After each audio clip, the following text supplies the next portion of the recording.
तो चलिए आज की स्टोरी शुरू करते हैं।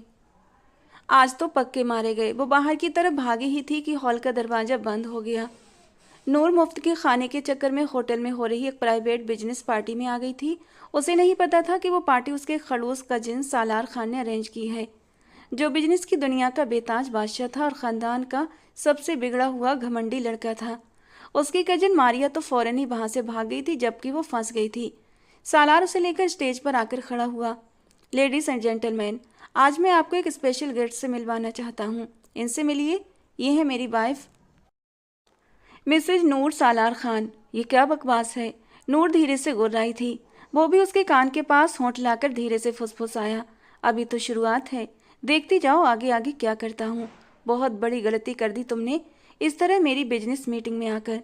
अभी तो तुम्हें सिर्फ अपनी वाइफ बनाया है, वाइफ वाला हक भी आज की रात निभाऊंगा।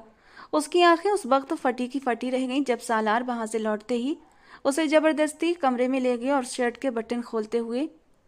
वो इंसान के नाम पर एक जालिम दरिंदा है, जिससे पहले के जमाने के लोग अपने बच्चों को डराया करते थे कि शाम के बाद घर से बाहर मत निकलना, वरना एक दरिंदा तुम्हें उठा कर ले जाएगा। तुम्हारा भाई ना बस वही दरिंदा है।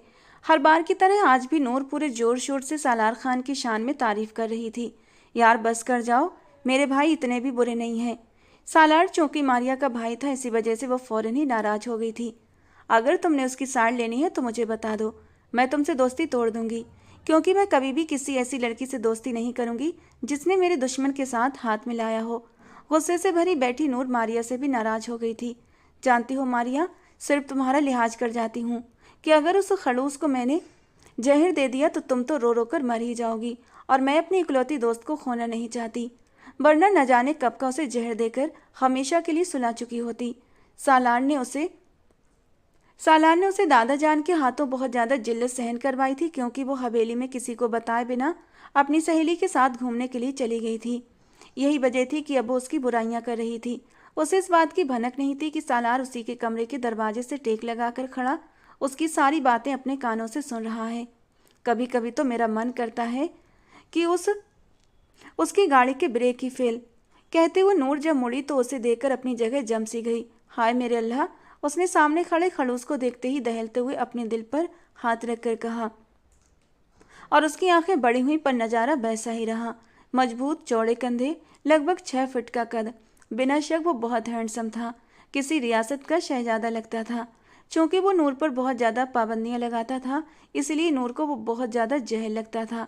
बोलो, चुप क्यों हो गई हो? भाई की आवाज़ सुनकर मारिया भी जल्दी से अपनी जगह से उठकर खड़ी हुई और फिर मौका पाकर वहां से निकल गई। नूर ने बहुत गुस्से से उसे जाते हुए देखा था। मैं तुमसे सवाल कर रहा हूँ, बोलो चुप क्यों हो गई हो? ये कहते हुए वो उसकी तरफ बढ़ा।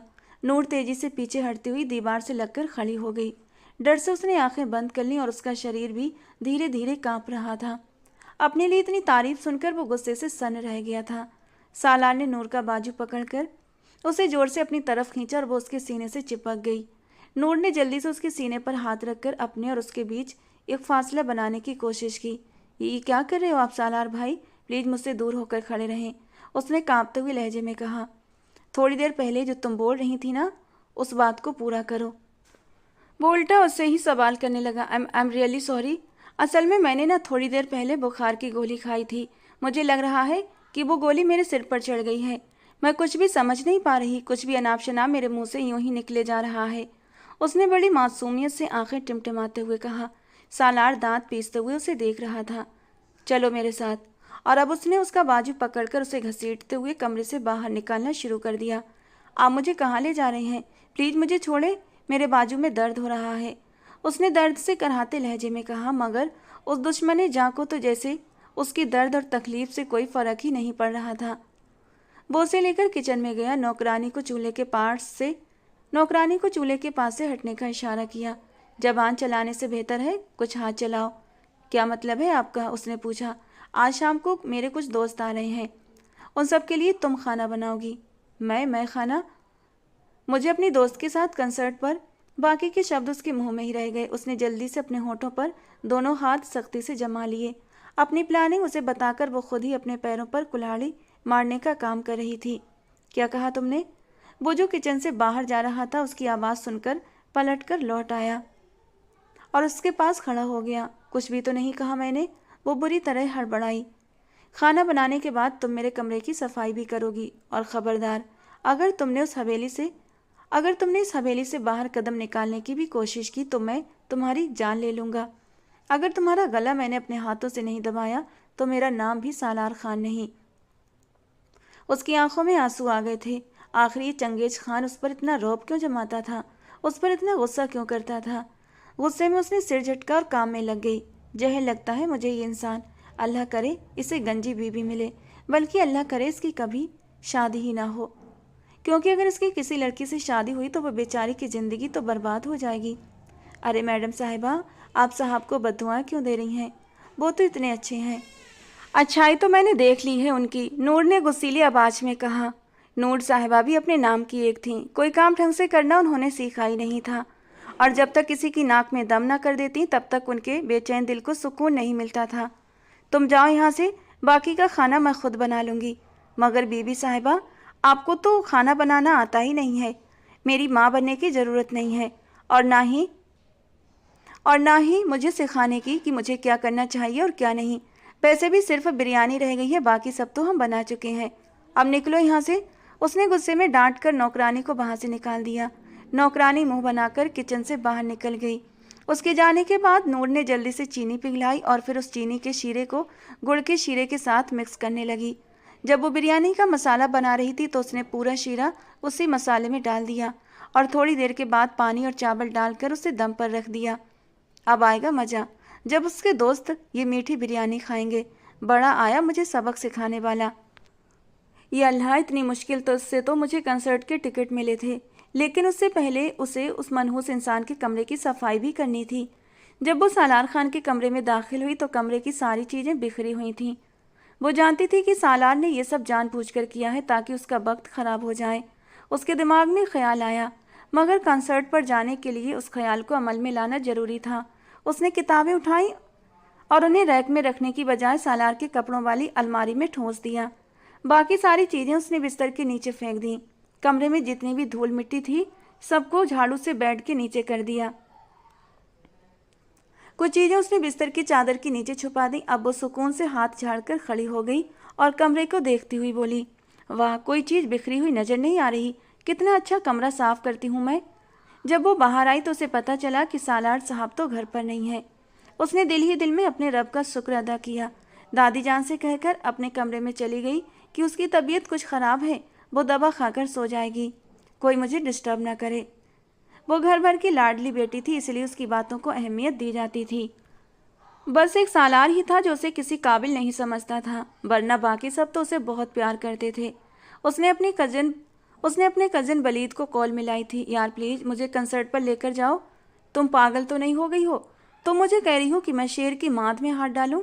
तुम्हें पता है अगर तुम्हारे उस पागल सरफिरे को पता चल गया तो मुझे टुकड़े टुकड़े कर देगा। तुम तो कहते थे कि तुम किसी से नहीं डरते हो। मैं खुदा, अब्बा और सालार के अलावा किसी से भी नहीं डरता। तुमसे तो बात करना ही फिजूल है। वो कॉल काटने ही वाली थी कि बलीद की सोच में डूबी हुई आवाज़ उसके कानों में गूंजी, मैं सिर्फ एक शर्त पर तुम्हारी मदद करने के लिए तैयार हूँ। कौन सी शर्त? मेरे अकाउंट में 10,000 की रकम ट्रांसफ़र कर दो। तुम पागल तो नहीं हो गए हो? महीने का आखिर चल रहा है, इतने पैसे तो मेरे पास नहीं हैं, मैं तुम्हें कहाँ से दूंगी? तो फिर ठीक है, कंसर्ट को भूल जाओ। बेचारी मेरी कज़न पूरा साल अरिजीत सिंह का इंतज़ार करती रही और जब आया तो उसके कॉन्सर्ट पर ही नहीं जा पा रही। तुम मेरे जख्मों पर नमक मत छिड़को। मत भूलो कि कारमा हर किसी के साथ होता है। हाँ, मुझे कोई ज़रूरत नहीं है तुम्हारे जख्मों को कुरेदने की। मैं तो बस एक नॉर्मल सी बात कर रहा था। तुम्हें ऑफ़र भी दे रहा था, अगर तुम मेरी ऑफ़र स्वीकार कर लो तो बताओ, मैं तुम्हें अपने साथ ले जाऊंगा। काफ़ी देर सोचने के बाद उसने हामी भर ली। ठीक है, मैं तुम्हें 10,000 भेज दूंगी अभी, और इसी वक्त मेरे अकाउंट में ट्रांसफ़र करो। जब रात के वक्त तुम मुझे लेने आओगे तुम्हारे सामने तुम्हारे अकाउंट में पैसे भेजूंगी। इस तरह से दोनों का भरोसा बना रहेगा। क्या पता तुम मुझसे पैसे ले लो और मुझे लेकर ही ना जाओ।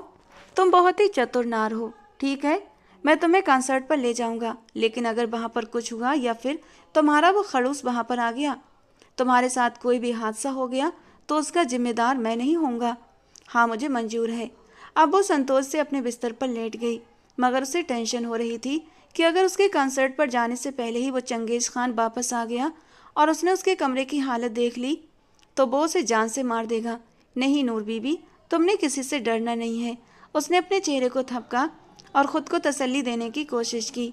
तुम एक बहुत बहादुर लड़की हो, बस सालार से थोड़ा सा डर जाती हो।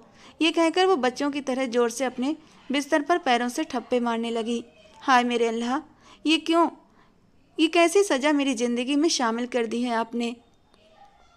इतनी पाबंदियां तो माँ बाप भी मुझ पर नहीं लगाते जितनी पाबंदियां वो जालिम इंसान मुझ पर लगाता है। कसम से मेरी ज़िंदगी ही अजाब बन गई है। रात के वक्त वो बहुत ही सावधान अंदाज में पिछला दरवाज़ा खोलकर हवेली से बाहर निकली। उसने अपनी कजन को अपने कमरे में ठहरा दिया था और बिस्तर पर ऐसा सिस्टम बनाया कि अगर कोई दरवाजे पर खड़ा होकर देखे तो यही लगे कि बिस्तर पर कोई लड़की सो रही है। उसने सारे तकिए और सारी चादरें इकट्ठा करके बिस्तर पर रख दी थी और ऊपर एक बड़ी सी रजाई डाल दी। जब वो कमरे से बाहर निकल रही थी तब उसकी कजन ने परेशान होकर उसका हाथ पकड़ा था। यार मुझे तो खुद डर लग रहा है, अगर सालार भाई आकर तुम्हें चेक करें तो। वो क्यों मुझे चेक करेगा, उसकी इतनी हिम्मत भी नहीं। वैसे भी ये लड़कियों का कमरा है और लड़कियों के कमरे में हवेली के लड़कों को दाखिल होने की इजाज़त नहीं होती। अगर वो मेरे बारे में पूछे तो कह देना तबीयत ख़राब है और वो सो रही है। ठीक है, हाँ ठीक है, मैं ऐसा बोल तो दूंगी, लेकिन लेकिन वेकिन कुछ भी नहीं। जब वो बाहर आई तो बलीद सामने ही अपनी गाड़ी के साथ टिक कर खड़ा था। जल्दी से पैसे मेरे अकाउंट में ट्रांसफ़र करो। उसने उसके सामने पैसे ट्रांसफ़र करने का नाटक किया और एक स्क्रीनशॉट उसे दिखा दिया। दरअसल ये 10,000 की रकम उसने कुछ समय पहले ही वलीद को भेजी थी। तब उसे ज़रूरत की कुछ चीज़ें मंगवानी थी और आज भी उसने वही स्क्रीनशॉट वलीद को दिखाया था। वो उसके साथ धोखा कर रही थी, इसलिए दिल ही दिल में डर भी रही थी कि अगर वलीद ने डेट देख ली तो समस्या हो जाएगी। मगर वो तो बस 10,000 की रकम अपने अकाउंट में ट्रांसफ़र होती देखकर ही खुश हो गया था। ठीक है, अब बैठो गाड़ी में। उसने अपने मोबाइल को चेक करने की भी जहमत नहीं की थी। पहली बार वो उस लड़की पर अंधा भरोसा कर रहा था, बल्कि ये कहा जाए कि पहली बार वो अपने पैरों पर कुल्हाड़ी मार रहा था, तो इसमें भी कुछ गलत नहीं होगा। रात के 11 बजे का समय था जब सालार अपने कमरे में दाखिल हुआ। आज वो अपने दोस्तों के सामने बहुत ज़्यादा शर्मिंदा हुआ था क्योंकि उसकी कजन ने मीठी बिरयानी बनाई थी। उसने नौकरानी को भी खूब डांटा था कि तुम्हें उस लड़की को अकेला नहीं छोड़ना चाहिए था। तुम्हें पता है ना, उस लड़की के दिमाग में हमेशा कोई ना कोई शरारत चलती रहती है। उसे ऑफिस का एक काम याद आ गया था, इसी वजह से उसे हवेली से बाहर जाना पड़ा था, वरना उसका इरादा तो हवेली में ही रुकने का था। मगर मोहतरमा ने उसकी गैर मौजूदगी का फ़ायदा उठाया और कंसर्ट में पहुंच गई थी। अरिजीत सिंह के गानों पर ऊंची आवाज़ में होटिंग कर रही थी, जबकि दूसरी तरफ सालार जब अपने कमरे की हालत देखकर अंदर आया तो एक पल के लिए हैरान रह गया। अरे वाह, इस लड़की ने तो सच में पूरा कमरा साफ कर दिया है। लेकिन जैसे ही उसने कपड़ों की अलमारी खोली, बहुत सारी किताबें उसके पैरों पर आकर गिरीं। उस वक्त उसने स्लीपर पहने हुए थे। उसके पैर के अंगूठे का नाखून बुरी तरह जख्मी हो गया। वो दर्द से कराता हुआ 2 कदम पीछे हटकर खड़ा हुआ, अपना बैलेंस बनाकर नहीं रख सका और सीधे बिस्तर पर बैठ गया। यहाँ उसे कुछ बहुत जोर से चुभा था। उसने चादर हटाई तो नीचे कुछ पिंस पड़ी हुई थीं। उस लड़की को मैं ऐसा सबक सिखाऊंगा कि ज़िंदगी भर नहीं भूलेगी, वो बड़बड़ाया। किताबें रैक में लगाने की बजाय उस लड़की ने अलमारी में ठूंस दी थीं। कुछ परफ्यूम उसके बिस्तर के नीचे थे और कुछ उसके तकिए के नीचे। उसने काम ठीक करने की बजाय सब गड़बड़ किया था। सालार परेशान नज़रों से चारों ओर देखने लगा। तभी उसकी नज़र ड्रेसिंग रूम की तरफ गई, जहां दरवाजे के नीचे से थोड़ा थोड़ा पानी बाहर निकल रहा था। उसे तुरंत कुछ गड़बड़ होने का एहसास हुआ। जैसे उसने ड्रेसिंग रूम का दरवाज़ा खोला, सामने का मंजर देखकर उसका सिर घूम गया। उसके ड्रेसिंग रूम से जुड़ा हुआ बाथरूम, जहाँ पर टब का नल खुला रह गया था और सारा पानी बहकर ड्रेसिंग रूम में भर गया था। जब वो गुस्से से उस लड़की के कमरे में गया तो नम्रा उसके सामने आकर खड़ी हो गई। अरे भाई, कहाँ जा रहे हैं? मेरे सामने से हटो, मुझे उस बेवकूफ़ लड़की को सबक सिखाना है। आखिर वो खुद को समझती क्या है? हवेली का हर इंसान उससे डरता था सिवाय सालार के। अगर वो उस पर कोई हुक्म चलाता तो बदले में वो भी उसे परेशान कर देती। उसकी तबीयत ठीक नहीं है, वो तो सो रही है। उससे कहो कि अभी और इसी वक्त बाहर निकले। अरे भाई, आप समझने की कोशिश क्यों नहीं कर रहे? उसकी तबीयत सच में ख़राब है। उसने नम्रा को साइड में किया और कमरे के बीच में जाकर खड़ा हो गया। उसने देखा कि कोई बिस्तर पर लेटा हुआ था और उसने सिर तक चादर ओढ़ रखी थी। भाई, उसने बहुत अजीब कपड़े पहने हैं, प्लीज आप रजाई मत हटाना, लड़की की इज्जत का सवाल है। नम्रा की बात पर सालार ने उसे घूर कर देखा था। उसे कहो कि बाहर निकले। भाई, उसने नींद की गोलियां खा ली हैं। क्या मतलब है? नम्रा को जब कुछ समझ न आया तो उसने अपनी बेचारी कजन पर एक नया इल्जाम गढ़ दिया, जो उस वक्त कंसर्ट में जोर शोर से गाने गा रही थी और हल्ला गुल्ला कर रही थी। वहीं खड़े खड़े उसने अपनी जिंदगी का सबसे बड़ा फैसला किया था और फिर कुछ सोचकर वो उसके कमरे से बाहर निकल गया। नम्रा ने भी अपने रब का लाख लाख शुक्र अदा किया था। दूसरी तरफ कंसर्ट खत्म हो चुका था। नूर की बहुत इच्छा थी कि वो अरिजीत के साथ सेल्फी ले, मगर उसे मौका ही नहीं मिल सका। क्या हुआ? मुंह क्यों बनाया हुआ है तुमने? यार, मैं बस थोड़ी सी उदास हूँ, उसने खिड़की की तरफ मुंह फेर कर दुख भरे अंदाज में कहा। तुम्हें क्या लगा था कि वो तुम्हें देखकर पहली ही नज़र में तुम्हारा दीवाना हो जाएगा और फिर सब लोगों के सामने तुम्हारे लिए गाना गाएगा? ये भी हो सकता है कि वो तुम्हें प्रपोज कर बैठे। ओह हेलो मैडम, ये सब कुछ फिल्मों और ड्रामों में होता है, मैं फिर भी तुमको चाहूँगा। बलीद की बात को नज़रअंदाज करते हुए वो गाना गुनगुना रही थी। बलीद को उसका ये अंदाज बहुत बुरा लगा था। गाना गाने से तुम अरिजीत सिंह नहीं बन जाओगी। इंसान की शक्ल अच्छी ना हो तो कम से कम बात ही अच्छी कर लेनी चाहिए। और ज़रूरी तो नहीं कि जो कुछ फिल्मों में होता है वो इंसानी ज़िंदगी में ना हो सके। फिल्में भी तो हमारी ज़िंदगी पर ही बनती हैं। हाँ हाँ, किस्मत पर भरोसा रखो। वो दोनों एक दूसरे से बातों में बिजी थे। उन्हें अंदाजा ही नहीं हुआ कि कब उनकी गाड़ी सामने से आने वाली गाड़ी से बुरी तरह टकरा गई, और वो गाड़ी किसी और की नहीं बल्कि एक पुलिस ऑफिसर की थी। वो दोनों उस वक्त रॉन्ग वे पर जा रहे थे। हाय मेरे अल्लाह, हम लोग मर गए क्या? अब क्या करें? करना क्या है, बस भागो यहाँ से। मगर वो तो हमारी गाड़ी का नंबर प्लेट देख लेंगे। उन्होंने गाड़ी स्टार्ट करने की कोशिश की मगर बुरी तरह नाकाम हो गए। गाड़ी खड़खड़ की आवाज़ करके फिर से रुक गई। पुलिस ऑफिसर उनकी गाड़ी की तरफ बढ़ा। उसने वलीद को गिरेबान से पकड़कर बाहर निकाला। अपने बाप की सड़क समझी हुई है क्या? और ये देख मेरी गाड़ी का क्या हाल कर दिया तूने। और ये आधी रात को किस महबूबा को साथ लेकर घूम रहा है? तौबा तौबा, कैसी बातें कर रहे हैं आप ऑफिसर। वो अब तक गाड़ी में ही बैठी हुई थी क्योंकि नूर उस ऑफिसर को पहचान चुकी थी। वो उसके खड़ूस कजिन सालार का दोस्त था। एक दो बार उसकी उससे मुलाकात भी हो चुकी थी क्योंकि जब उसके पेपर होते थे सालार उसे लेने आता था और अक्सर यही पुलिस ऑफिसर उसके साथ होता था। अब तो हम पक्के पक्के मर गए। अब तो हमें उस जल्लाद के हाथों ख्वार होने से कोई भी नहीं बचा सकता, नूर ने घबरा कर कहा। ओ बीबी, अब क्या मुझे तुम्हारे लिए इनविटेशन कार्ड भेजना पड़ेगा? जल्दी से गाड़ी से नीचे उतरो, तुम्हें खातिर मदारत के लिए भी तो ले जाना पड़ेगा।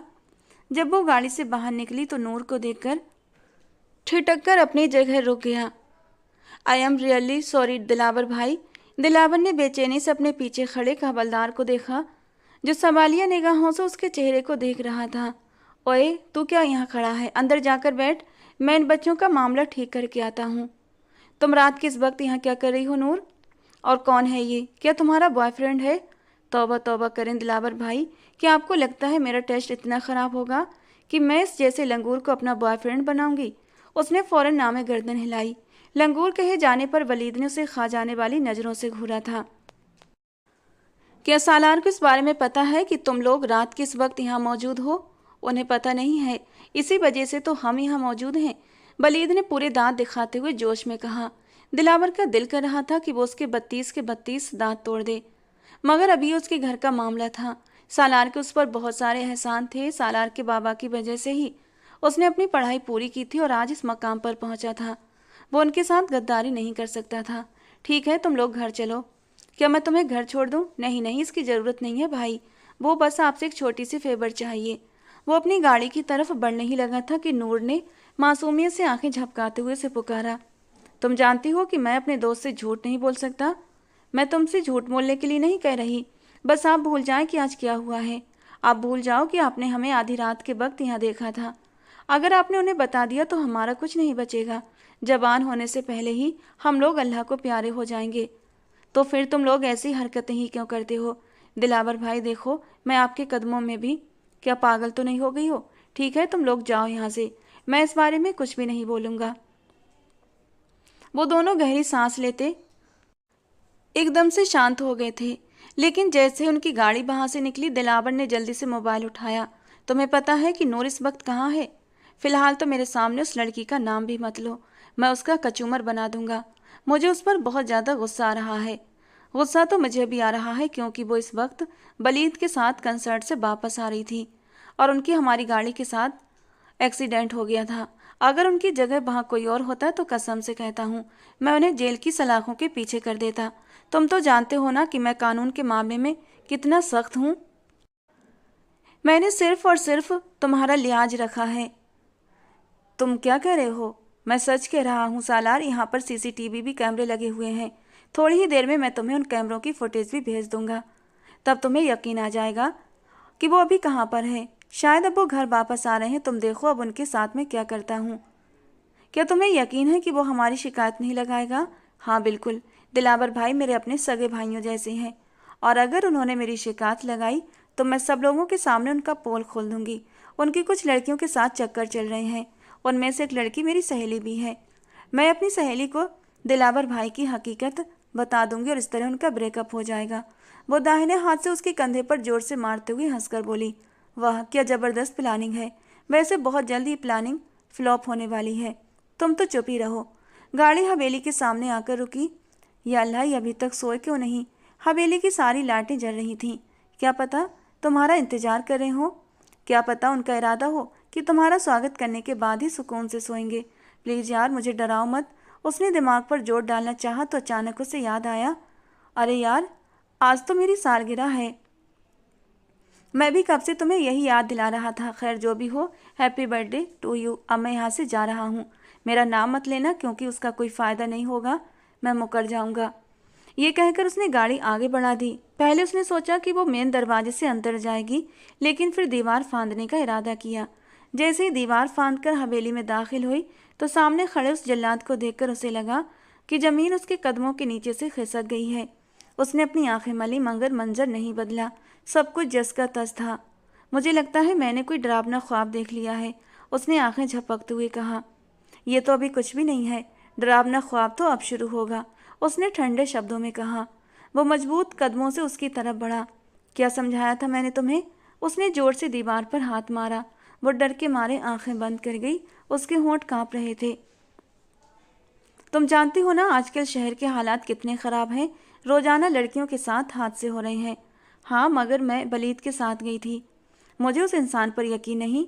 और तुम इस इंसान पर कैसे यकीन कर सकती हो जिस पर उसके अपने घर वाले भरोसा नहीं करते? उसने गुस्से के मारे दीवार पर मुक्का मारा। I am really sorry. उसके चीखने पर वो एकदम डर के मारे उछल पड़ी थी और उसके कांपते होठों से सॉरी निकला था। तुम्हारी सॉरी की ऐसी की तैसी। आज के बाद तुमने एक कदम भी हवेली से बाहर नहीं निकालना है। अगर कहीं जाना है तो मैं तुम्हारे साथ चलूंगा या फिर चाचा जी या फिर पापा जी के साथ जाओगी, अकेले बिल्कुल नहीं जाओगी। सुना है ना तुमने वो हॉस्पिटल वाला केस?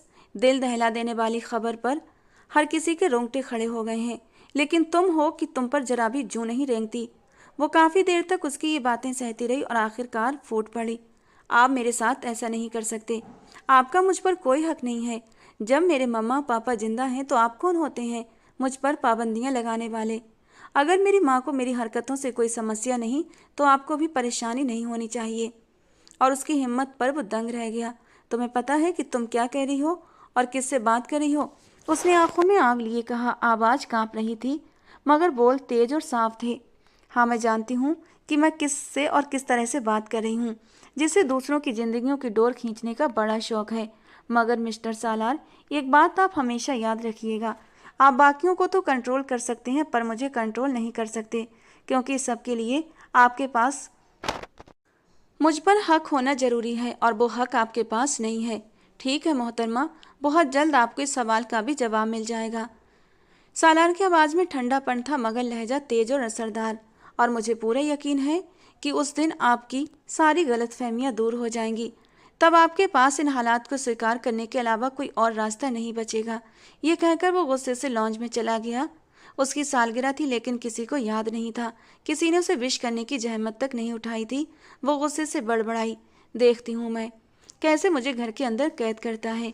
जहाँ मेरा दिल चाहेगा वहीं जाऊंगी। मैं किसी से नहीं डरती, मेरी जिंदगी है और मैं जैसे चाहूँ वैसे जीऊँगी। इतना कहकर वो बिस्तर पर जा लेटी और थोड़ी ही देर में गहरी नींद में चली गई। शायद वो ये भूल चुकी थी कि सालार जैसा इंसान जो कुछ कहता है उसे सच में करके भी दिखाता है।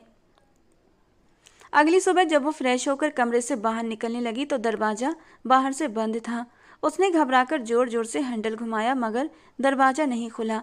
झल्लाकर उसने मोबाइल उठा और अपनी मम्मा को कॉल मिलाई। दूसरी तरफ से सख्त और ठंडी आवाज आई, जो हरकत तुमने की है ना, उसके बाद मैं किसी को मुंह दिखाने के काबिल नहीं रही हूँ। पहले ही तुमने मुझे पूरे खानदान के सामने शर्मिंदा कर दिया है। अब मैं तुम्हारे बारे में कोई रिस्क नहीं ले सकती। जब तक तुम्हारे सिर पर चढ़ा घमंड नहीं उतरता और जब तक तुम सालार से हाथ जोड़कर माफ़ी नहीं मांगती, तब तक मैं तुम्हें कमरे से बाहर नहीं निकालूंगी। उससे माफ़ी मांगूं? माई फुट, वो चीख पड़ी। आंखों में आग और होठों पर जिद थी। मैं मर जाऊंगी मगर उसके आगे कभी नहीं झुकूंगी। अपनी जान की बाजी लगा दूंगी पर उस इंसान से माफ़ी नहीं मांगूंगी। उसने गुस्से से फ़ोन पटक दिया। उसकी मम्मी ने भी गुस्से में कॉल काट दी थी। वो दोनों हाथों से सिर थामे बैठी थी। ये कैसी ज्यादती है? आखिर कोई अपनी ही औलाद को एक घटिया इंसान की वजह से कमरे में कैसे बंद कर सकता है? उसने नम्रा को कॉल की मगर नम्रा ने भी माफ़ी मांग ली। देख यार, मैं इस मामले में तेरी मदद नहीं कर सकती। बलीद तो पहले ही बहुत गुस्से में था। तूने रात को उसे उल्लू बना दिया था। उसके अकाउंट में पैसे ही नहीं गए थे। सुबह जब उसने बैलेंस चेक किया तो अकाउंट में 0 था। पूरा दिन यूं ही बीत गया। कभी वो कोई नॉवल पढ़ती, कभी थक कर सो जाती, कभी मोबाइल चलाती तो कभी लैपटॉप पर खोलकर कोई मूवी देखने लगती। खुदा का शुक्र था ये चीज़ें उससे नहीं छीनी गई थीं, वरना तो वो जिंदा रहते हुए भी मर जाती। पूरा दिन सोने की वजह से अब उसे रात में नींद नहीं आ रही थी। बाहर से उसके कजनों की हंसी खेल की आवाज़ें आ रही थीं। सारे कजन लॉन में इकट्ठे बैठे लूडो खेल रहे थे। बार बार उसके दिल में हलचल उठती। वो भी उनके साथ जाकर खेलना चाहती थी। क्या करूं? क्या मैं उसे माफ़ी मांग लूं? पर मैं उसके सामने कैसे झुक सकती हूँ? ऐ मेरे अल्लाह, मेरी मदद कर। लगभग 2 घंटे इस फैसले पर सोच विचार के बाद उसने अपना मोबाइल उठाया और अपनी अम्मी से कहा कि वो सालार से माफ़ी मांगेगी और वादा करती है वो फिर कभी ऐसी हरकत नहीं करेगी। पर प्लीज़ उसे कमरे से बाहर निकाल दीजिए वरना वो पागल हो जाएगी। दादी जान सुबह से अपनी पोती को नहीं देख रही थी और बहुत परेशान थी। अम्मा बेगम के साथ वो सालार के कमरे में गई। आई एम रियली सॉरी सालार भाई। कोई बात नहीं, फिर ऐसी हरकत मत करना वरना अगली बार माफ़ी नहीं मिलेगी बल्कि सज़ा मिलेगी। हर बार यही कहते हैं कि सज़ा देंगे। उसकी अम्मी ने सख्ती से कहा, अगली बार मैं तुम्हारी एक नहीं सुनूंगी। अम्मी, आपने उसे इतना सर क्यों चढ़ाया हुआ है? आप उसे मुझसे ज़्यादा अहमियत क्यों देती हैं? मैं आपकी सगी बेटी हूँ ना। कहीं ऐसा तो नहीं कि आपने मुझे किसी कचरे के ढेर से उठाया हो? आखिरकार तुम्हें ये सारी फिजूल बातें करने से क्या मिलता है? ज़्यादा तो कुछ नहीं, बस दिल को थोड़ा सा सुकून मिलता है। वो कहकर हंसती हुई लॉन में चली गई और अपनी कजिन्स के साथ लूडो खेलने लगी। ये अलग बात थी कि वो बड़ी चीटर थी। इतनी चालाकी से चीट करती कि कोई उसे पकड़ भी ना पाए और वो अक्सर जीत भी जाती थी। यार मुझे बताओ, क्या सालार भाई की कोई गर्लफ्रेंड नहीं है? तुम उन्हें भाई क्यों कहती हो? उसकी फुप्पो की बेटी ने टोकते हुए पूछा। वो मेरे भाई हैं तो मैं उन्हें भाई ही कहूँगी। अरे किसने कहा कि वो तुम्हारे भाई हैं? वो तो तुम्हारे होने वाले सैया हैं। ये शब्द सुनकर उसे कुछ पलों के लिए अपने कानों पर यकीन नहीं आया। तुम मेरे साथ मजाक कर रही हो ना? बिल्कुल नहीं, मैं तुमसे मजाक क्यों करूँगी? और मैं इतनी बड़ी बात बिना तस्दीक के नहीं कहती। मेरी अम्मी ने कुछ दिन पहले ही मुझसे इस बारे में बात की थी।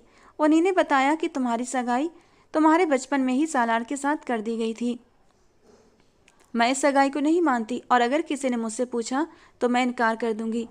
अब उसे समझ में आया, जब वो सालार को भाई कहती थी तो वो चिढ़ क्यों जाता था, फिर क्यों वो उसके भाई कहने पर भड़कता था। उफ, अब ये क्या नई मुसीबत आ गई। उसका दिमाग बहुत तेजी से घूम रहा था। आने वाले वक्त के लिए उसे बड़ी प्लानिंग करनी थी। वो और मारिया यूनिवर्सिटी से घर लौट रही थी कि अचानक रास्ते में गाड़ी खराब हो गई। ड्राइवर गाड़ी जांच रहा था। बेगम साहबा रुकिए, मैं अभी दूसरी गाड़ी मंगा देता हूँ। नहीं, इसकी ज़रूरत नहीं, हम दोनों लोकल चले जाएंगे। क्या मतलब? तुम लोकल चली जाओ? मुझे माफ़ रखो मैडम। ड्राइवर, आप मुझे गाड़ी मंगवा दें। मारिया किसी ऑटो से जाना नहीं चाहती थी। मैं देख रही हूँ कि तुम काफ़ी अरसे से मुझसे कुछ दूरी बनाए हुए हो। बताओ आखिर मेरी क्या गलती है? तुम्हारा खड़ूस भाई हर वक्त मेरे खून का प्यासा बना रहता है। अब क्या मैं अपनी ज़िंदगी खुलकर एंजॉय भी नहीं कर सकती? देखो, तुम्हें ज़िंदगी एंजॉय करने से कोई रोक नहीं रहा, पर जिस तरह तुम हर वक्त ये हरकतें करती हो ना, ये तुम्हें शोभा नहीं देता। तुम हवेली की औरत हो, होने वाले सरदार की बीवी। बाकी शब्द उसके मुंह में रह गए। नहीं, मैं उसे सरदार नहीं मानती और ना ही मैं उसकी बीवी बनूंगी। क्या तुम्हें इसके बारे में पहले से पता था? मारिया ने हैरानी से देखा। हाँ, 2 सप्ताह पहले ही फुप्पो की बेटी ने बताया था। मैं तुम्हारे लिए एक बात कर दूं, मैं इस रिश्ते को नहीं मानती और अगर मुझे इसे तोड़ने के लिए घर से भागना पड़ा तो मैं पीछे नहीं हटूंगी। अच्छा, वैसे भाई में कमी क्या है? तुम्हें किसने कहा कि तुम्हारे भाई में कमी है? उसमें कमी नहीं, ज्यादती है हर चीज की, गुस्से की, पागलपन की, और वो तो पूरा साइको है, एक नफसियाती इंसान। मैं उसकी वजह से अपनी जवानी, अपनी खूबसूरत जिंदगी बर्बाद नहीं करूंगी। वो दोनों आगे चलने लगीं कि किसी को एहसास भी न हुआ कि वो कहाँ जा रही हैं। अचानक नूर की नज़र एक बहुत बड़े आलीशान होटल पर पड़ी जिसके बाहर लंबी लंबी गाड़ियां खड़ी थीं। मुझे भूख लग रही है, चलो अंदर चलते हैं, कुछ खा लेते हैं। उसके चेहरे पर शरारती चमक थी। होटल के बाहर निकलते 2 आदमियों के मुंह से उसने सुना था कि अंदर कोई बहुत बड़ी बिजनेस पार्टी चल रही है। उसने मन ही मन मुस्कुरा कर कहा, बस यही मौका है, अंदर चलते हैं, थोड़ा खा लेंगे और फिर चुपके से निकल जाएंगे। दोनों ने अच्छे ब्रांडेड कपड़े पहने थे, महंगे बैग भी थामे हुए थे, शक्ल से भले कम उम्र लग रही थी, लेकिन किसे क्या परवाह थी कि वो कौन है। वो मारिया का हाथ पकड़कर तेजी से होटल के अंदर चली गई। ये कहाँ जा रही हो? ये तो पार्टी हो रही है, खड़ी रहो शांति से, वरना तुम ही हमारा भांडा फोड़ दोगी। यार बताओ तो सही, अब क्या करने वाली हो? ज़्यादा कुछ नहीं, बस मुफ्त का खाना खाने का मन कर रहा है। तुम्हें पता है, मैं और बलीद पहले भी 2 बार ऐसा कर चुके हैं और कभी पकड़े नहीं गए। मारिया ने फुसफुसाकर कहा, मुझे डर लग रहा है। देखो, किसी ने सालार भाई का नाम पुकारा। अरे सिर्फ वही एक सालार तो नहीं दुनिया में, न जाने कितने सालार होंगे। तुम्हारे तो हर वक्त कान बजते हैं। कभी अपने भाई के अलावा किसी और के बारे में भी सोचा करो। मारिया खामोश हो गई। उसने मोबाइल निकाला तो घर से कई मिस कॉल आई हुई थी। उससे टेंशन हो रही थी, लेकिन सामने खड़ी लड़की को जैसे किसी चीज की परवाह नहीं थी। मारिया ने गहरी सांस लेकर कहा, कभी कभी मुझे दादी की बातें सच लगती हैं। तुम बहुत ढीठ हो गई हो। तुम्हें किसी बात की परवाह नहीं, किसी का लिहाज नहीं, न जाने तुम्हारा क्या होगा। नूर ने ठंडी मुस्कान के साथ कहा, मेरी फिक्र करने से अच्छा है कि सब अपने अपने गिरेबान में झांके। मैं वो लड़की हूँ जिसे उसकी माँ ने भी कभी तवज्जो नहीं दी। जब पैदा हुई तो दादी की गोद में फेंक दिया, और जब जवान हुई तो एक जालिम इंसान की कैद में। यानी मेरी इस दुनिया में मेरी कोई वैल्यू ही नहीं, मेरे फैसलों की कोई अहमियत ही नहीं। नूर के लहजे में नफरत समाई हुई थी। पिछले कुछ दिनों से उसने इस बात पर खूब सोचा था। वो अपने पापा की सबसे छोटी बेटी थी, जबकि सालार के बाबा घर के सबसे बड़े भाई थे। नूर की अम्मा पहले बिजनेस के कामों में खोई रहती, जब उन्होंने रिटायरमेंट लिया तो घर के कामों में लग गईं। उन्होंने बहुत से एनजीओज ज्वाइन कर रखी थीं। अपनी बेटी के लिए उनके पास बिल्कुल भी वक्त नहीं रहता था, और हाँ, जब भी सालार उसकी शिकायत करता तो वो उसे तुरंत कटघरे में खड़ा कर देती, बिना कुछ पूछे, बिना उसे कोई मौका दिए। हर बात उसकी जबान पर सजा होती थी। ये सब चीज़ें नूर को बहुत तकलीफ देती, पर चुप रहने के अलावा कोई राह नहीं थी। अब वक्त आ गया था, उसने ठान लिया था वो अपनी चुप्पी को जबान देगी। देखो, मुझे लगता है मैंने कुछ गलत देख लिया है, मारिया ने कांपते हुए कहा। कि क्या देखा, मुझे भी तो दिखाओ, नूर ने तीखे स्वर में कहा। पर जैसे उन्होंने निगाहें उठाई वो दोनों हैरानी से सन्न रह गईं। क्या हम वही देख रहे हैं? हाँ, हम वही देख रहे हैं। अब क्या इरादा है? भागो यहाँ से। वो दोनों उल्टे कदम चल पड़ी। मारिया दरवाजे से बाहर निकली, पर नूर बाहर निकलती कि तभी बाहरी दरवाजा बंद हो गया। उसका सिर जोर से दरवाजे से टकराया। वजह यह थी कि सालार ने वहां खड़े गार्ड को हिदायत दे दी थी। कई लोगों ने एक साथ उनकी तरफ उठकर देखा। वो अपनी नाक पकड़कर वहीं जमीन पर बैठ गई। मेरी नाक की हड्डी टूट गई। अभी तो बहुत कुछ टूटेगा तुम्हारा। एक भारी मर्दाना आवाज उसके बेहद पास से गूंजी। उठो यहाँ से। नहीं, मैं तुम्हारे साथ नहीं जाऊंगी। उसने डर से इनकार में गर्दन हिलाई। तुमसे पूछा नहीं, बल्कि तुम्हें आदेश दे रहा हूँ। यहाँ पर किसी भी तरह का तमाशा मत करना, वरना। वो धमकी देते देते रुक गया। वो सन्न होती अपनी जगह से खड़ी हुई। चलो मेरे साथ, उसने घमंडी अंदाज में कहा। मुझे तुम्हारे साथ कहीं भी नहीं जाना, मुझे घर जाना है। प्लीज़ सालार भाई, मुझे माफ़ कर दो। पहली बात तो ये कि मैं तुम्हारा भाई नहीं हूँ, और दूसरी बात, माफ़ी मेरी डिक्शनरी में होती नहीं। जो गलती करता है उसे गलती की सज़ा भोगनी पड़ती है। वो सालार के पीछे छिपने की कोशिश कर रही थी, क्योंकि जैसे ही वो उसके पहलू में जाकर खड़ी हुई, सारी निगाहें उस पर उठ गई थीं, और ज़्यादातर लड़कियों की नज़रें थीं। ठरकी इंसान, न जाने कितनी लड़कियों को अपनी झूठी मोहब्बत के जाल में फंसा रखा होगा। उसकी आंखों से जलन और नफरत टपक रही थी। कैसे घूर रही हैं सब? कहीं मुझे तो बद्दुआएं नहीं दे रही? कोई इनको बताए कि मेरा इस इंसान से कोई चक्कर नहीं। इस जैसे खड़ूस आदमी को सारी दुनिया मुबारक हो। मुझे नहीं चाहिए ऐसा इंसान। सच में घर की मुर्गी दाल बराबर। उस पर बिल्कुल फिट बैठता था। उसे तो वो इंसान मुफ्त में मिला था, इसलिए उसे उसकी कोई कदर नहीं थी। जबकि सालार की कंपनी और उसके सर्कल में बड़े बड़े घरानों की लड़कियां इस इंतजार में थी कि वो उन पर नजरें करम करे और उन्हें अपनी बीवी बना ले। स्टेज पर चलो। क्या? मैंने कहा, मेरे साथ स्टेज पर चलो।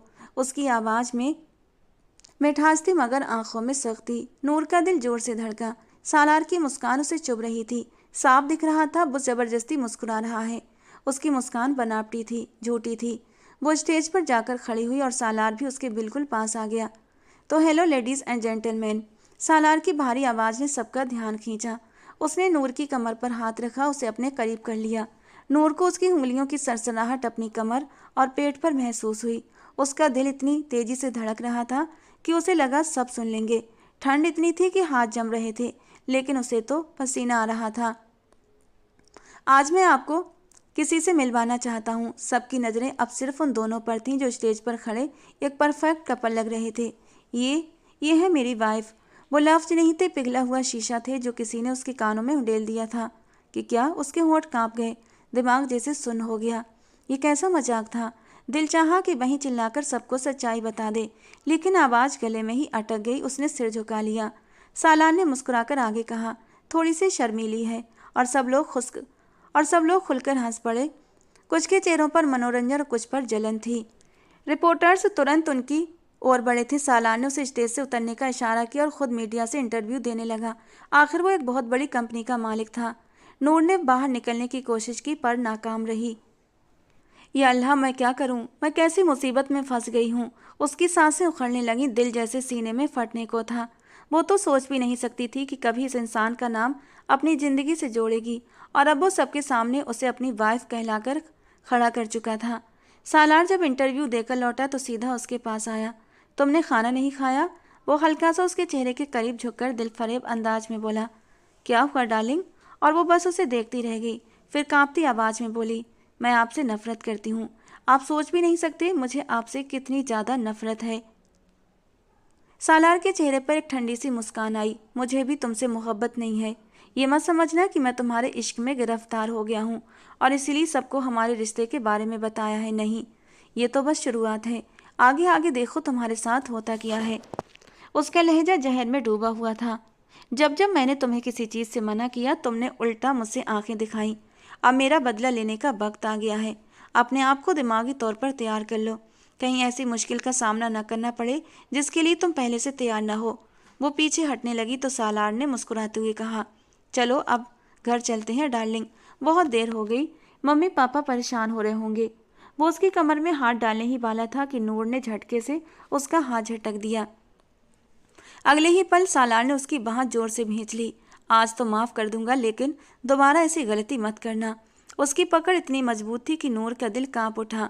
आंसू लगातार बह रहे थे, लेकिन उसके पहलू में चलता वो ठंडे चेहरे वाला आदमी जैसे किसी चीज़ की परवाह नहीं करता था। हवेली पहुंचते ही सालार ने सबके सामने ऐलान कर दिया कि मैं निकाह और रुखसती एक साथ करना चाहता हूँ। सबके चेहरों पर हैरानी फैल गई। बेटा, सब ठीक तो है ना? जी आंटी, सब ठीक है, बस अब इसके बिना रहा नहीं जाता। ये बात उसने बहुत धीरे से कही थी कि सिर्फ नूर ने सुना था। मैं तुमसे शादी नहीं करूंगी, नूर चीख उठी। सालार ने बेपरवाही से अपने कानों में उंगलियां डाली। अच्छी औरतें ऊंची आवाज में नहीं चिल्लाती। अगर तुम खानदानी औरत हो तो अपने अंदर खानदानी औरतों वाली तहजीब लाओ। ये क्या हर वक्त गला फाड़कर बोलती रहती हो? मुझे ऐसी लड़कियां बिल्कुल पसंद नहीं। फिर ठंडी नज़र सबको देखता हुआ बोला, चाची जरा इसको थोड़ी तमीज़ सिखाएं। और फिर अपने कमरे में चला गया और नूर के अंदर तो आग भड़क उठी। ये अपने आप को समझता क्या है? क्या सोचता है मुझे खरीद लेगा? तभी उसकी मां ने एक जोरदार थप्पड़ उसके गाल पर मारा। क्या किया है तुमने? उन्होंने उसके बाजू पकड़कर झंझोड़ दिया। मैंने कुछ नहीं किया अम्मी। उसने मेरी जिंदगी बर्बाद की है। आपको हमेशा मैं ही क्यों दिखती हूँ? वो क्यों नहीं दिखता जिसने मेरी खुशियों पर सांप बनकर डेरा डाल रखा है? मैं उसकी गुलामी नहीं कर सकती। मैं उसके हुक्म पर नहीं चलूंगी। मैं अपनी जान दे दूंगी पर उससे शादी नहीं करूंगी। अमीना बेगम की आवाज़ कांप गई। अगर तुमने उससे शादी नहीं की तो फिर मेरी लाश देखना। नूर ठिठक गई, उसकी सांसें रुक सी गईं। तुम्हारी उससे मंगनी हो चुकी है। हमारे खानदान में मंगनियां नहीं टूटा करती। पहले भी तुम्हारी वजह से बहुत जलील हो चुकी हूँ, अब और होना नहीं चाहती। अम्मी, आप मेरे साथ ऐसा कैसे कर सकती हैं? शब्द उसके होठों पर आकर जम गए। वो कुछ कह नहीं पाई, बस अंदर चली गई। कमरे में पहुंचते ही फूट फूट कर रोने लगी। अपनी सारी हिम्मत जुटाकर वो फिर सालार के कमरे में गई। मुझे आपसे कुछ जरूरी बात करनी है। उसने बेदर्दी से आंसू पोंछे। सालार ने उसे देखा। उसकी आंखों में थोड़ी नरमी आई, लेकिन लहजा अब भी ठंडा था। मेरा मूड बहुत अच्छा है। कोई बेवकूफ़ी भरी बात करके इसे खराब मत करना। जाहिर सी बात है, उसने कांपती आवाज में कहा। दूसरों की जिंदगी बर्बाद करके आपको तो खुशी ही मिलती होगी। सालार के चेहरे का रंग बदल गया। आखिर ऐसा क्या कर दिया मैंने कि तुम मुझसे इतनी नफरत करती हो? उसकी आवाज़ गरज उठी और कमरे की हवा अचानक भारी हो गई। आप मुझसे पूछ रहे हैं कि आपने क्या किया है? वो चीखी। आंखों में गुस्सा और दर्द एक साथ तैर रहे थे। जरा अपने गिरेबान में झांकिए। बचपन से लेकर अब तक मेरी जिंदगी का हर फैसला आपने लिया है। छोटे से छोटे मसले पर भी मुझे आपसे इजाज़त लेनी पड़ती है, और अगर आपकी इजाज़त ना मिले तो मैं कुछ भी नहीं कर सकती। मेरी उम्र की सारी लड़कियां अपनी ज़िंदगी एंजॉय कर रही हैं, और मैं हूँ जो इस हवेली में कैद होकर रह गई हूँ। इसके अलावा और क्या सुनना चाहते हैं आप मुझसे? उसकी आवाज़ कांपने लगी थी।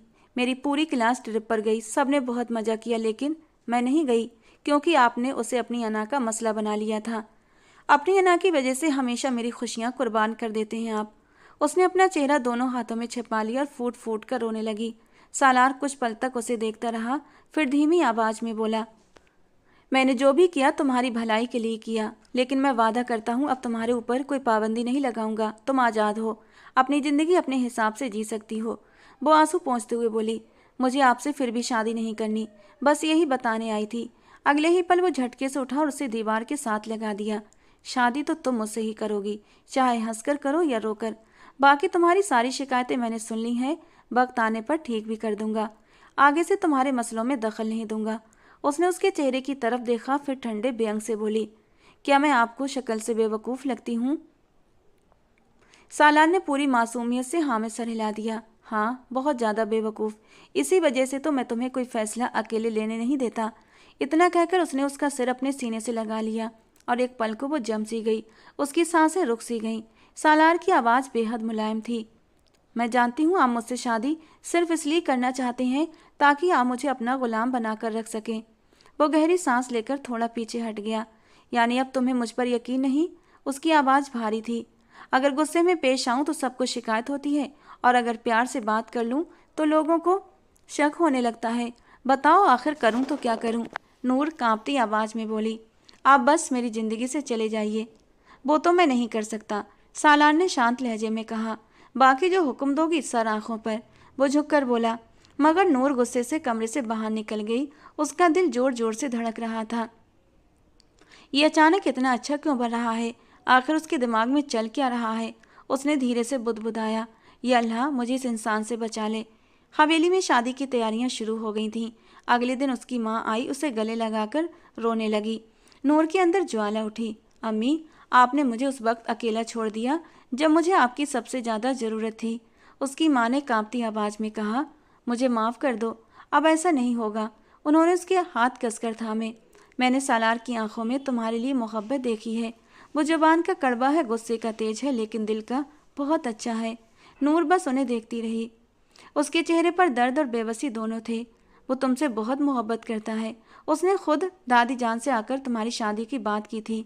जानती हूँ, मेरे ही सामने उसने गुस्से से कहा था, जैसे वो मुझ पर एहसान कर रहा हो। नहीं नूर, इससे पहले भी वो दादी जान के पास आया था, और उसके लहजे में सिर्फ और सिर्फ मोहब्बत थी। मैं नहीं चाहती कि तुम उस इंसान की मोहब्बत खो दो। वो मुझसे मोहब्बत करता है, फिर मुझ पर इतनी सख्तियाँ क्यों करता है? हाँ, उससे गलती हो गई थी। उसे इतनी कड़ी सज़ा नहीं देनी चाहिए थी, मगर जो कुछ भी वो करता है तुम्हारी भलाई के लिए ही तो करता है। वरना तुम खुद सोचो, हवेली में तुम्हारे अलावा भी बहुत सी औरतें, लड़कियां हैं, लेकिन उसने कभी किसी और लड़की की पर्सनालिटी में दिलचस्पी नहीं ली। सिर्फ तुम्हारे मामले में ही वो बहुत पजेसिव हो जाता है। उस दिन भी तुम थोड़ी सी लेट हो गई थी। तुमने बाद में ही मुझे बताया था कि तुम अपनी सहेलियों के साथ गई हो, पर सालार को इस बारे में मालूम नहीं था। मेरे सामने खड़े खड़े उसने सबसे पहले पुलिस अफसर दोस्त को कॉल लगाई थी। उसके बाद उसने अपने गार्ड्स को भी हिदायत दी थी कि वो तुम्हें ढूंढें। हालांकि मैंने उसे बताया भी था कि परेशान होने वाली बात नहीं है। उस दिन मैंने उसकी आंखों में तुम्हारे लिए फिक्र देखी थी और उसी वक्त मुझे यकीन हो गया था कि मैं अपनी बेटी को ऐसे जिम्मेदार इंसान के हवाले ही करूंगी। अम्मी, अगर उसकी वजह से मुझे किसी भी तरह की परेशानी हुई तो मैं उस इंसान का गला घोंटकर खुद मार दूंगी। फिजूल की बातें मत करो नूर, मैंने तुम्हें 1000 बार समझाया है। अपने दिमाग से हर तरह की टेंशन निकाल दो, इंशाल्लाह सब कुछ बेहतर होगा। अल्लाह पर और मुझ पर भरोसा रखो। तुम्हारी माँ भी तुम्हारे साथ गलत नहीं करेगी। मैं तुमसे बेहद प्यार करती हूँ। बस मसला ये था कि मैं कभी भी अपने प्यार का इजहार खुलकर नहीं कर पाई। दिल में तुम्हारी ही फिक्र रहती थी। मगर अगर मुझे पता होता ये फिक्र खामोशी नहीं बल्कि खुलकर होती है तो बहुत पहले ही तुम्हारी शिकायतें दूर कर देती। कुछ ही हफ्तों में बहुत धूमधाम से उनका निकाह हुआ। वो शहजादी जैसी खूबसूरत हसीना सालार के पहलू में बैठी थी। वो बार बार उसके चेहरे को निहारता रहा। ब्यूटिशियन ने उसे बहुत खूबसूरत बना दिया था। हैवी मेकअप के बावजूद भी वो उम्र से बहुत छोटी लग रही थी। लोगों की नजरें बार बार उस पर उठ रही थी। इसके चेहरे पर घूंघट डाल तो मुझे डर लग रहा है कि कहीं से नजर न लग जाए। सालार की बात सुनकर वो हैरानी से उसके चेहरे की ओर देखने लगी। वो औरतों से भी थोड़ा सा इनसिक्योर महसूस हो रहा था। मगर भाई, सब लोग मजाक कर रहे हैं, मुझे किसी से कोई फर्क नहीं पड़ता। जो कहा है वो करो। उसके चेहरे पर हल्का सा घूंघट डाल दिया गया और अब सालार संतुष्ट होकर सोफे से टिक कर बैठ गया। उसका दिल कर रहा था कि जल्दी से ये सब खत्म हो और वो उस लड़की को लेकर अपने घर चला जाए। अपने कमरे में वो आज खुलकर उसे अपनी मोहब्बत का इजहार करना चाहता था। उसे बताना चाहता था कि उसने उस लड़की को कितना चाहा है। बचपन से लेकर अब तक वो सिर्फ और सिर्फ उसी के बारे में सोचता रहा था और उसने जो कुछ भी किया उसके पीछे भी उसी लड़की की भलाई थी। अपने दोस्तों की वजह से वो थोड़ी देर से कमरे में दाखिल हुआ था। तब तक वो गहरी नींद में सो चुकी थी। वो उसके पास बैठ गया और उसके चेहरे को गौर से देखता रहा। लगभग 1 घंटा गुजर चुका था जब वो जागी। आप कब वापस आए? उसने कांपती आवाज में पूछा। पता नहीं, शायद थोड़ी ही देर हुई है। उसने अपने हाथों से अपने बालों को सेट किया था। वो अपनी उंगलियां चटकाने लगी। जब सालार ने उसका हाथ थाम लिया तो उसने झट से गर्दन झुका ली। आई एम रियली सॉरी, मैंने जाने अनजाने तुम्हारा दिल दुखाया। उसने सबसे पहले अपने व्यवहार की माफ़ी मांगी। और आई रियली लव यू, मैं तुमसे बहुत मोहब्बत करता हूँ नूर। तुम मेरी ज़िंदगी का कीमती सरमाया हो जिसे मैं किसी भी कीमत पर खो नहीं सकता। मुझे पता है कि अभी ये सब तुम स्वीकार नहीं कर पाओगी, थोड़ा मुश्किल है, लेकिन मैं तुम्हें वक्त देना चाहता हूँ। जितना वक्त मांगोगी उतना दूंगा और तुम्हारी इजाज़त से ही तुम्हारे करीब आऊँगा। वो उसके पास से उठकर जाने ही लगा कि नूर ने मजबूती से उसका बाजू पकड़ लिया और फिर शर्मीले अंदाज से मुस्कुरा दी। वो अब खुद को उसके हवाले करने को तैयार थी, क्योंकि एक दिन जब उसने ताईजान की इजाज़त से सालार का कमरा साफ किया था, उसे वहाँ एक डायरी मिली थी जिसमें उसने अपने दिल की सारी बातें लिखी थीं। हर पन्ने पर उसी का नाम था। उसके अलावा बहुत सी यादें और तस्वीरें भी थीं। वो सच में उसके लिए अनमोल थी। सालार का जो गुस्सा था अब उसे ही कम करना था, थोड़ा सा समझौता भी करना था। नूर को इन सब बातों से कोई परेशानी नहीं थी। वो जानती थी अगर उन्होंने एक दूसरे को समझा तो उनकी ज़िंदगी बहुत ही खूबसूरत और खुशहाल गुजरेगी। मुस्कुराते हुए उसने अपना सर सालार के कंधे पर टिकाया और उसकी रजामंदी पाकर सालार खुशी से खिल उठा था। उसने उसे जोर से अपने सीने में भींच लिया था। दोस्तों, आज की हमारी कहानी आपको कैसी लगी कमेंट बॉक्स में ज़रूर बताना। पसंद आई हो तो प्लीज़ लाइक करना।